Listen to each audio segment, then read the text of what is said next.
Hi friends, ಹೇಗಿದ್ದೀರಾ ಎಲ್ಲರೂ? Welcome back to Geetha ಸರಳ ಅಡುಗೆ. ನಾವು ಇವತ್ತಿಲ್ಲಿ ಸಾವಿಗೆ ಉಪ್ಪಿಟ್ಟು ಉದುರಾಗಿ ಅಂದರೆ ಬಿಡಿಯಾಗಿ ಸಾವಿಗೆ ಉಪ್ಪಿಟ್ಟು ಹೇಗೆ ಮಾಡೋದು ಅನ್ನೋದನ್ನು ತೋರಿಸ್ಕೊಡೋಣ ಅಂತ ನಿಮಗೆ ವಿಡಿಯೋನ ಮಾಡಿದ್ದೀವಿ. ತುಂಬ ದಿನ ಆಯಿತು ನಾವು ವಿಡಿಯೋಗಳು ಅಪ್ಲೋಡ್ ಮಾಡಿಲ್ಲ, ಕಾರಣಾಂತರಗಳಿಂದ ವಿಡಿಯೋಗಳು ಮಾಡೋಕ್ಕಾಗ್ತಾಯಿಲ್ಲ. ಸೊ ಆದ್ರೂ ಒಂದು ಟೈಮ್ ತೊಗೊಂಡು ನಿಮಗೋಸ್ಕರ ಒಂದು ಸಾವಿಗೆ ಉಪ್ಪಿಟ್ಟು ಹೇಗೆ ಮಾಡೋದು, ಸಾವಿಗೆ ಉಪ್ಪಿಟ್ಟು ಮತ್ತು ಚಟ್ನಿ ಅದಕ್ಕೆ ಹೋಟೆಲ್ ಸ್ಟೈಲಲ್ಲಿ ಹೇಗೆ ಮಾಡೋದು ಅನ್ನೋದು ನೋಡೋಣ. ಮೊದಲಿಗೆ ನಾವಿಲ್ಲಿ ಅರ್ಧ kg ಅನಿಲ್ ಸಾವಿಗೆ ತೊಗೊಂಡಿದ್ದೀವಿ. ಅನಿಲ್ ಸಾವಿಗೆ ಅರ್ಧ kg ಪ್ಯಾಕೆಟು ನಿಮಗೆ ತೋರಿಸ್ತಾ ಇದ್ದೀವಲ್ಲ, ಈ ರೀತಿ ಅನಿಲ್ ಸಾವಿಗೆ ನಿಮ್ಮ ಕಡೆ ಸಿಕ್ಕರೆ ತೊಗೊಳ್ಳಿ. ಗೋಧಿ ಹಿಟ್ಟು ಸಿಗುತ್ತೆ, ಮೈದಾದು ಸಿಗುತ್ತೆ, ನೀವು ಯಾವುದಾದ್ರೂ ಯೂಸ್ ಮಾಡ್ಬೋದು. ನಾವು ಮೊದಲಿಗೆ ಇಲ್ಲಿ ಬಿಸಿನೀರ ಕಾಯಿಸೋಕ್ಕೆ ಇಟ್ಟಿದ್ದೀವಿ ಒಂದು ಪಾತ್ರೆಯಲ್ಲಿ. ಅದಕ್ಕೆ ಎಷ್ಟು ಪ್ರಮಾಣಕ್ಕೆ ಬೇಕೋ ಅಷ್ಟು ಪ್ರಮಾಣನ ನೀವು ನೋಡ್ಕೊಳ್ಳಿ. ಅರ್ಧ kgಗೆ ಎಷ್ಟು ಬೇಕು ಅಂದ್ಬಿಟ್ಟು ಒಂದು 2-3 ಚಮಚ ನೀರು ಇದ್ದರೆ ಆಯಿತು, ಲೀಟ್ರ್ ನೀರು. ಸೊ ಕಾದಿರೋ ನೀರಿಗೆ ನಾವು ಅದನ್ನು ಹಂಗೆ ಪೂರ್ತಿ ಪುಡಿ ಮಾಡೋಕ್ಕೆ ಹೋಗ್ಬೇಡಿ. ಸ್ವಲ್ಪ ಅದ್ರ ಒಳಗಡೆ ಪ್ಯಾಕೆಟ್ ಒಳಗಡೆ ನೀವು ಮುರಿದ್ಬಿಟ್ಟು ಈ ರೀತಿ ಹಾಕ್ಕೊಳ್ಳಿ ಪಾತ್ರೆ ಬಿಸಿ ನೀರಿಗೆ. ನೋಡಿ, ನೀರಲ್ಲಿ ಹಾಕಿದ್ಮೇಲೆ ಜಾಸ್ತಿ ತುಂಬ ಅದನ್ನು ಕೈಯಾಡಿಸ್ಬೇಡಿ, ಮುದ್ದೆ ಥರ ಆಗೋಗ್ಬಿಡುತ್ತೆ. ಸ್ವಲ್ಪ ಇದು ಉರಿ ನೀವು ಸ್ಟವ್ ಫ್ಲೇಮ್ನ ಜಾಸ್ತಿ ಫ್ಲೇಮಲ್ಲೇ ಇಟ್ಕೊಳ್ಳಿ. ಒಂದು ಸ್ಪೂನ್ ಎಣ್ಣೆನೂ ಹಾಕ್ಕೊಳ್ಳಿ, ಬಿಡಿಯಾಗುತ್ತೆ. ಅಂದರೆ ಮುದ್ದೆ ಥರ ಆಗಬಾರ್ದು ಅನ್ನೋದಕ್ಕೆ ನಾವು ಒಂದು ಸ್ಪೂನ್ ಎಣ್ಣೆನ ಹಾಕ್ಕೊಂಡಿದ್ದೀವಿ ಇಲ್ಲಿ, ಅಡುಗೆ ಎಣ್ಣೆನ. ನೋಡಿ, ಈ ರೀತಿ ಹೈ ಫ್ಲೇಮಲ್ಲಿ ಇಟ್ಕೊಂಡಾಗ ಬೇಗ ಅದು ನಿಮಗೆ ಬೆಂದೋಗ್ಬಿಡುತ್ತೆ, ಬಾಯ್ಲ್ ಆಗಿಬಿಡುತ್ತೆ. ಜಾಸ್ತಿ ಹೊತ್ತು ಬೇಯಿಸ್ಬೇಡಿ, ಮುದ್ದೆ ಥರ ಆಗೋಗ್ಬಿಡುತ್ತೆ. ನೋಡಿ, ಇದು ಆಲ್ರೆಡಿ ಒಂದು 90% ಇದು ಬೆಂದಿದೆ. ಇದನ್ನು ನಾವು ಒಂದು ಸಪ್ರೇಟ್ ಒಂದು ಪರಾತ ಅಂದರೆ ದೊಡ್ಡ ತಟ್ಟೆಗೆ ಹಾಕ್ಕೊಳ್ತಾ ಇದ್ದೀವಿ. ಹಾಕ್ಕೊಂಬಿಟ್ಟು ಆರಿಸ್ಕೋಬೇಕು, ಇದನ್ನು ಫ್ಯಾನ್ ಗಾಳಿಗೆ ಇಟ್ಬಿಡಿ, ಇಲ್ಲಾಂದರೆ ಮುದ್ದೆ ಥರ ಆಗೋಗುತ್ತೆ. ನೋಡಿ, ಈ ರೀತಿ ತಕ್ಕೊಂಬಿಟ್ಟು ಫ್ಯಾನ್ ಗಾಳಿಗೆ ಇಟ್ಬಿಟ್ಟು ತಣ್ಣಗೆ ಮಾಡ್ಕೊಳ್ಳಿ ಇದನ್ನು. ಸೊ ಇದಕ್ಕೆ ನಾವು ಚಟ್ನಿ ಮಾಡ್ಕೊಳೋದು ತೋರಿಸ್ಕೊಡ್ತಾ ಇದ್ದೀವಿ ಇಲ್ಲಿ ಹೇಗೆ ಅಂತ. ಸಾವಿಗೆ ಉಪ್ಪಿಟ್ಟಿಗೆ ಮೊದಲಿಗೆ ಒಂದು ಅರ್ಧ ತೆಂಗಿನಕಾಯಿ ಚಿಕ್ಕದಾಗಿ ಕಟ್ ಮಾಡಿಕೊಂಡು ಜಾರ್ಗೆ ಹಾಕ್ಕೊಂಡಿದ್ದೀವಿ. 1 ಇಂಚು ಹಸಿ ಶುಂಠಿ, ಒಂದು 4 ಬೆಳ್ಳುಳ್ಳಿ, ಸಿಪ್ಪೆ ತೆಗೆದಿರೋಂಥ ಬೆಳ್ಳುಳ್ಳಿ. ನಂತರ ನಾವಿಲ್ಲಿ ಒಂದು ಅರ್ಧ ಟೇಬಲ್ ಸ್ಪೂನು ಜೀರಿಗೆನೂ ಹಾಕ್ಕೊಳ್ತಾ ಇದ್ದೀವಿ. ನಂತರ ಇದಕ್ಕೆ ಕೊತ್ತಂಬರಿ ಸ್ವಲ್ಪನೇ ಹಾಕ್ಕೊಳ್ಳಿ, ಜಾಸ್ತಿ ಹಾಕ್ಕೋಬೇಡಿ.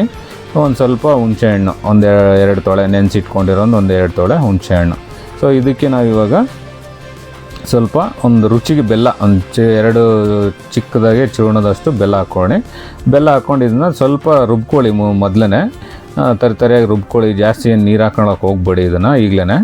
ಸೊ ನಂತರ ನಾವು ಇದಕ್ಕೆ ಈ ತರಿಯಾಗಿ ರುಬ್ಕೊಂಡು ಆದಮೇಲೆ ನಾವು ಇಲ್ಲಿ ಮೆಣಸಿನ್ಕಾಯಿ, ಅಂದರೆ ಇದಕ್ಕೆ ಹಸಿ ಮೆಣಸಿನ್ಕಾಯಿ ಮುಂಚೆನೇ ಸೇರಿಸಿರಲ್ಲ ನಾವು. ಈ ಸ್ಟೇಜಲ್ಲಿ 1 ಸ್ಪೂನು ಕಡಲೆ ಅಂದರೆ ಪುಟಾಣಿ ಮತ್ತು ಒಂದು 4 ಮೆಣಸಿನ್ಕಾಯಿನ ಅರ್ಧಕ್ಕೆ ಮುರ್ಕೊಂಡು ಹಾಕ್ಕೊಳ್ತಾ ಇದ್ದೀವಿ ಗ್ರೈಂಡ್ರಿಗೆ. ಸೊ ಇದು ಆದ ನಂತರ ಇದಕ್ಕೆ ಸ್ವಲ್ಪ ಇವಾಗ ನಾವು ನೀರು ಸೇರಿಸ್ಕೋಬೇಕು. ಮುಂಚೆ ನೀರು ಸೇರಿಸ್ಕೋಬೋದು, ಯಾಕಂದರೆ ರುಬ್ಬುವಾಗ ನೀರು ಒಂದೇ ಸರಿಗೆ ಇದಕ್ಕೆ ಬ್ಲೇಡ್ಗೆ ಹೆವಿ ಆಗುತ್ತೆ ಅಂದ್ಬಿಟ್ಟು.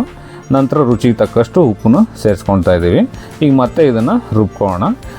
ಸ್ವಲ್ಪನೇ ನೀರು ಹಾಕ್ಕೊಂಡು ರುಬ್ಕೋಬೇಕು, ಒಟ್ಟಿಗೆ ನೀರು ಹಾಕ್ಕೋಬೇಡಿ, ಯಾಕಂದರೆ ಅದು ನುಣ್ಣಗಾಗಲ್ಲ, ಅಂದರೆ ಸಣ್ಣ ಆಗಲ್ಲ ಕೊಬ್ಬರಿ. ಒಂದು ಸರಿ ಈ ಥರ ಮಾಡಿಕೊಂಡು ಮತ್ತೆ ತೆಗೆದು ನೋಡಿ, ಇನ್ನೂ ಸ್ವಲ್ಪ ನೀರು ಹಿಡಿಸುತ್ತೆ ಇಲ್ಲಿ. ಸೊ ಇನ್ನೊಂದು ಕಪ್ಪಲ್ಲಿ ಒಂದು ಸ್ವಲ್ಪ ನೀರು ಹಾಕ್ಕೊಂಡು ಮತ್ತೆ ಇದನ್ನು ರುಬ್ಕೋಬೇಕು.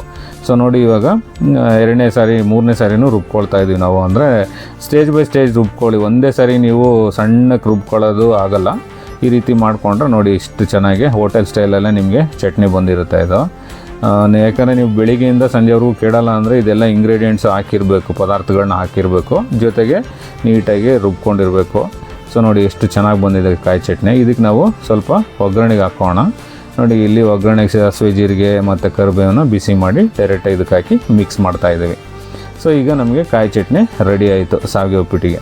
ಸೊ ನಂತರ ನಾವಿಲ್ಲಿ ಇವಾಗ ಸಾವಿಗೆ ಉಪ್ಪಿಟ್ಟಿಗೆ ನೆಕ್ಸ್ಟ್ ಇವಾಗ ಸಾವಿಗೆ ನಾವು ಬೇಯಿಸ್ಕೊಂಡು ಇಟ್ಕೊಂಡಿದ್ವಲ್ವ, ಇವಾಗ ಇದಕ್ಕೆ ಶೇಂಗಾ ಬೀಜ, ನಾವು ಎಣ್ಣೆನ ಬಿಸಿ ಮಾಡಿಕೊಂಡು ಶೇಂಗಾ ಬೀಜ ಸಪ್ರೇಟು, ಅಂದರೆ ನಾವು ಇದಕ್ಕೆ ಏನೇನು ಹಾಕ್ತೀವಿ ಎಲ್ಲನೂ ಚೆನ್ನಾಗಿ ಅದನ್ನು ಫ್ರೈ ಮಾಡಿಕೊಂಡು ಸಪ್ರೇಟ್ ಎತ್ತಿಟ್ಕೋಬೇಕು. ನೋಡಿ, ಶೇಂಗಾ ಬೀಜ ಇಲ್ಲೊಂದು 150 ಗ್ರಾಮ್ ಶೇಂಗಾ ಬೀಜ ತೊಗೊಂಡಿದ್ದೀವಿ ಅರ್ಧ kg ಸಾವಿಗೆಗೆ. ಅದನ್ನು ಸ್ವಲ್ಪ ಬ್ರೌನಿಷ್ ಆಗೋವರೆಗೂ ಇದು ಮಾಡಿಕೊಂಡು ಸಪ್ರೇಟ್ ಎತ್ತಿಟ್ಕೊಂಬಿಡಿ ತಟ್ಟೆಗೆ. ನಂತರ ನಾವಿಲ್ಲಿ ಸ್ವಲ್ಪ ಗೋಡಂಬಿ, ಈ ಒಂದು 100 ಗ್ರಾಮ್ ಗೋಡಂಬಿನ ಅದನ್ನು ಫ್ರೈ ಮಾಡಿ ಇಟ್ಕೊಂಡು ಅದನ್ನು ನಾವು ಸಪ್ರೇಟು ಎತ್ತಿಟ್ಕೋಬೇಕು. ಸ್ವಲ್ಪ ಬ್ರೌನಿಷ್ ಕಲರ್ ಆಗೋವರೆಗೂ ಎಣ್ಣೆಯಲ್ಲಿ ಲೋ ಫ್ಲೇಮಲ್ಲೇ ಇದನ್ನು ಫ್ರೈ ಮಾಡ್ಕೋಬೇಕು ನೀವು, ಇಲ್ಲಾಂದರೆ ಸೀದೋಗ್ಬಿಡುತ್ತೆ. ನೋಡಿ, ಈ ರೀತಿ ಬ್ರೌನಿಷ್ ಆಗಿದೆ, ನಾವು ಇದನ್ನು ಸಪ್ರೇಟ್ ಎತ್ತಿಟ್ಕೊಳ್ತಾ ಇದ್ದೀವಿ. ನಂತರ ನಾವಿಲ್ಲಿ ಇದಕ್ಕೆ ಜೀರಿಗೆ ಕಾದಿದೆ ಎಣ್ಣೆ ಇವಾಗ ಚಟಪಟ ಅಂತ ಜೀರಿಗೆ ಸಿಡಿಬೇಕು, ಆವಾಗಲೇ ನಿಮಗೆ ಎಲ್ಲನೂ ಪರಿಮಳ ಬರೋದು, ಟೇಸ್ಟು ಬರೋದು ಯಾವುದೇ ಅಡುಗೆ ಆಗಲಿ. ನೋಡಿ, ನಂತರ ನಾವಿಲ್ಲಿ 1 ಟೇಬಲ್ ಸ್ಪೂನು ಕಡಲೆಬೇಳೆ ಹಾಕ್ಕೊತಾ ಇದ್ದೀವಿ. 1 ಟೇಬಲ್ ಸ್ಪೂನ್ ಕಡಲೆಬೇಳೆ ಜೊತೆಗೆ ಇನ್ನೊಂದು ಟೇಬಲ್ ಸ್ಪೂನು ಉದ್ದಿನ ಕಾಳು ಅಥವಾ ಉದ್ದಿನ ಬೇಳೆನೂ ಸೇರಿಸ್ಕೊತಾ ಇದ್ದೀವಿ. ಸೊ ಎಲ್ಲನೂ ಸ್ವಲ್ಪ ಫ್ರೈ ಆಗಬೇಕು, ಅಂದರೆ ನೀವು ತಿನ್ನೋವಾಗ ಸ್ವಲ್ಪ ಅದು ಕ್ರಿಸ್ಪಿ ಥರ ಅನಿಸ್ಬೇಕು ಬಾಯಲ್ಲಿ. ಇದು ಸ್ವಲ್ಪ ನೋಡಿ ನೀಟಾಗಿ ಈ ರೀತಿ ಕೈ ಆಡಿಸ್ಕೋಬೇಕು ಕಡಲೆಬೇಳೆ ಮತ್ತು ಉದ್ದಿನಬೇಳೆ ಹಾಕಿದ್ಮೇಲೆ. ಸೊ ನೆಕ್ಸ್ಟ್ ನಾವಿಲ್ಲಿ ಇದಕ್ಕೆ ಕರಿಬೇವು ಒಂದು 15-20 ಎಲೆ ಕರಿಬೇವನ್ನ ಸೇರಿಸ್ಕೊತಾ ಇದ್ದೀವಿ. ನಂತರ ನಾವಿವಾಗ ಇದಕ್ಕೆ ಒಂದು 5-6 ಅಥವಾ ಖಾರ ನೋಡಿಕೊಂಡು ನೀವು ಮೆಣಸಿನ್ಕಾಯಿನ, ನೀವು ಖಾರಕ್ಕೆ ಎಷ್ಟು ಬೇಕೋ ಅಷ್ಟು ಮೆಣಸಿನ್ಕಾಯಿನ ಹಾಕ್ಕೊಳ್ಳಿ. ನಾವಿಲ್ಲಿ ಒಂದು 6-7 ಉದ್ದುದ್ದಕ್ಕೆ ಕಟ್ ಮಾಡಿ ಇಟ್ಕೊಂಡಿದ್ದೀವಿ, ಮಾಡಿಟ್ಕೊಂಡಿರೋ ಅಂಥ ಹಸಿಮೆಣ್ಸಿನ್ಕಾಯಿನ ಹಾಕ್ಕೊಂಡಿದ್ದೀವಿ. ನಂತರ ಇಲ್ಲಿ ಒಂದು 2 ಮೀಡಿಯಮ್ ಗಾತ್ರ ಈರುಳ್ಳಿನ ಉದ್ದುದ್ದ ಕಟ್ ಮಾಡಿ ಇಟ್ಕೊಂಡು ಅದನ್ನು ಸೇರಿಸ್ಕೊತಾ ಇದ್ದೀವಿ. ನಂತರ ನಾವಿಲ್ಲಿ ಕ್ಯಾರೆಟು ಮತ್ತು ಬೀನ್ಸ್ನ ಚಿಕ್ಕದಾಗಿ ಕಟ್ ಮಾಡಿ ಇಟ್ಕೊಂಡಿದ್ದೀವಿ.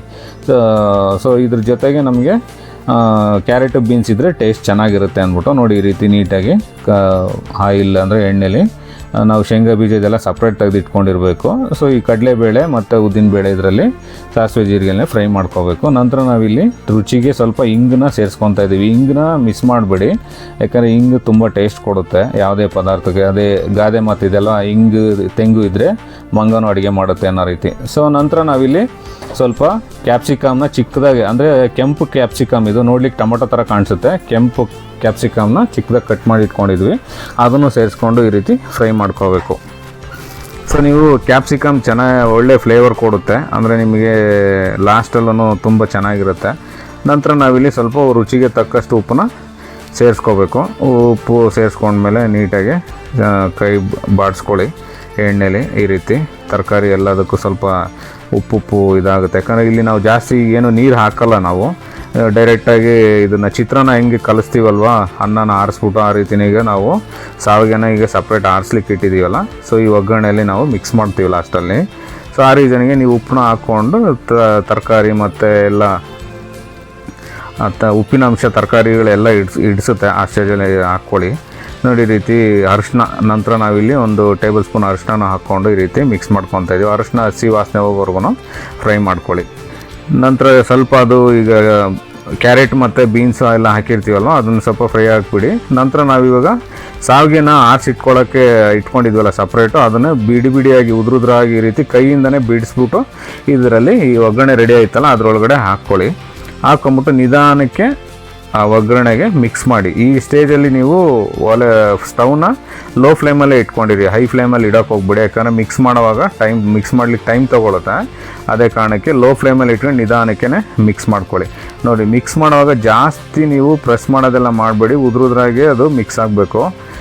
ಯಾಕಂದರೆ ನೀವು ಮುದ್ದೆ ಥರ ಕಲಸಿದ್ರೆ ತಿನ್ನೋಕ್ಕೆ ಚೆನ್ನಾಗಿರಲ್ಲ. ನೋಡಿ ಈ ರೀತಿ ನಾವು ತೋರಿಸ್ತಾ ಇದ್ದೀವಲ್ಲ ಎಷ್ಟು ಉದುರಾಗಿ ಬಂದಿದೆ. ನಾವು ಅಂದರೆ ನೀವು ಸಾವಿಗೆ ಬೇಯಿಸಿದ ಮೇಲೆ ಗಾಳಿಗೆ, ಫ್ಯಾನ್ ಗಾಳಿಗೆ ಇಟ್ಕೊಂಬಿಡಿ, ನೀಟಾಗಿ ಉದುರಾಗಿ ಬರುತ್ತೆ ಈ ರೀತಿ. ಸ್ವಲ್ಪ ನಮಗೆ ಉಪ್ಪು ನಾವು ಆ ಸ್ಟೇಜಲ್ಲಿ ಕಮ್ಮಿನೇ ಹಾಕಿರ್ತೀವಿ. ಇವಾಗ ನೀವು ನೋಡಿಬಿಟ್ಟು ಸ್ವಲ್ಪ ತಿಂದು ನೋಡಿ ಉಪ್ಪನ್ನ ಮತ್ತೆ ಮೇಲೆ ಸೇರಿಸ್ಕೊಳ್ಳಿ. ನೋಡಿ, ಮೊದಲಿಗೆ ನಾವು ಫ್ರೈ ಮಾಡಿ ಸಪ್ರೇಟ್ ಎತ್ತಿಟ್ಕೊಂಡಿದ್ವಲ್ಲ ಶೇಂಗಾ ಬೀಜ ಮತ್ತು ಗೋಡಂಬಿನ, ಅದನ್ನು ಇವಾಗ ಸೇರಿಸ್ಕೊತಾ ಇದ್ದೀವಿ ಇದರಲ್ಲಿ. ಸೊ ಇದನ್ನು ಮತ್ತು ಕೊತ್ತಂಬರಿ ಸೊಪ್ಪು ಲಾಸ್ಟಲ್ಲಿ ಸ್ವಲ್ಪ ಕಟ್ ಮಾಡಿ ಇಟ್ಕೊಂಡಿರೋಂಥ ಕೊತ್ತಂಬರಿ ಸೊಪ್ಪನ್ನ ಸೇರಿಸ್ಕೊಂಡು ನೀಟಾಗಿ ಇವಾಗ ಮಿಕ್ಸ್ ಮಾಡ್ಕೋಬೇಕು. ಸೊ ಮಿಕ್ಸ್ ಮಾಡೋವಾಗ ನೋಡಿ ಈ ಸ್ಟೇಜಲ್ಲಿ ನಿಮಗೆ ಅದು ಹೆಂಗೆ ಕಾಣಿಸ್ತಾ ಇದೆ ನೋಡಿ, ನೀವು ಹೋಟೆಲ್ ಸ್ಟೈಲಲ್ಲಿ ಹೆಂಗೆ ಬಂದಿದೆ ಅದಕ್ಕಿಂತ ಸೂಪರಾಗಿ ಬಂದಿದೆ. ನಾವು ಹೋಟೆಲ್ಗೆ ನಾವು ಹೋಗೋದೇ ಬೇಡ, ಮನೇಲಿ ಒಂದು ಯಾವ್ದಾದ್ರು ಫಂಕ್ಷನ್ ಮಾಡಿದ್ರೆ ಈ ರೀತಿ ಮಾಡಿ ತಿಂದರೆ ಮನೇಲೇ ಸಫಿಷಿಯೆಂಟಾಗಿ ತಿನ್ಬೋದು. ಯಾಕಂದರೆ ಹೋಟೆಲಲ್ಲಿ ಹೋದರೆ ಒಂದು ಚಿಕ್ಕ ಬೌಲಲ್ಲಿ ಕೊಡ್ತಾರೆ, ಶಾವಿಗೆ ಬಾತ್ ಕೊಡಿ ಅಂತ ಹೇಳಿದ್ರೆ ಅದು ಹತ್ತತ್ರ ಒಂದು 70-60 ರೂಪೀಸ್ ಮೇಲೇ ಇರುತ್ತೆ. ನೋಡಿ ಯಾವ ಥರ ಕಾಣಿಸ್ತಾ ಇದೆ ನೋಡಿ, ಉದುರಾಗಿ ಬಿಡಿಯಾಗಿ ಎಷ್ಟು ಚೆನ್ನಾಗಿ ಬಂದಿದೆ ಅಂದರೆ, ತಿಂದು ನಾವು ಚಟ್ನಿ ಜೊತೆಗೆ ತಿಂತಾಯಿದ್ರೆ ಅದು ನೆಕ್ಸ್ಟ್ ಲೆವೆಲ್ಲು, ಸ್ವರ್ಗ ಒಂದೇ ಗೇಣು ಅಂತಾರಲ್ಲ ಅಷ್ಟು ಸೂಪರಾಗಿ ಬಂದಿದೆ ಸ್ನೇಹಿತರೆ. ಸೊ ನೀವು ಟ್ರೈ ಮಾಡಿ, ಈ ರೀತಿ ಚಟ್ನಿ ಜೊತೆಗೆ ಸೂಪರಾಗಿರುತ್ತೆ. ನೋಡಿ ಬಿಡಿಯಾಗಿ ಎಷ್ಟು ಚೆನ್ನಾಗಿ ಬಂದಿದೆ.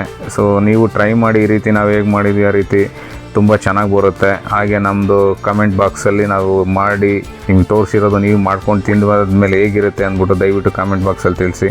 ಹಾಗೆ ನಮ್ಮ ಚಾನಲ್ನ ಯಾರ್ಯಾರು ಸಬ್ಸ್ಕ್ರೈಬ್ ಮಾಡಿಲ್ಲೋ ದಯವಿಟ್ಟು ಸಬ್ಸ್ಕ್ರೈಬ್ ಮಾಡಿ, ಹಾಗೆ ಶೇರ್ ಮಾಡಿ, ಲೈಕ್ ಮಾಡಿ. ಹಾಗೆ ಮುಂದಿನ ವಿಡಿಯೋದಲ್ಲಿ ಸಿಗೋಣ. ಧನ್ಯವಾದಗಳು. Thank you.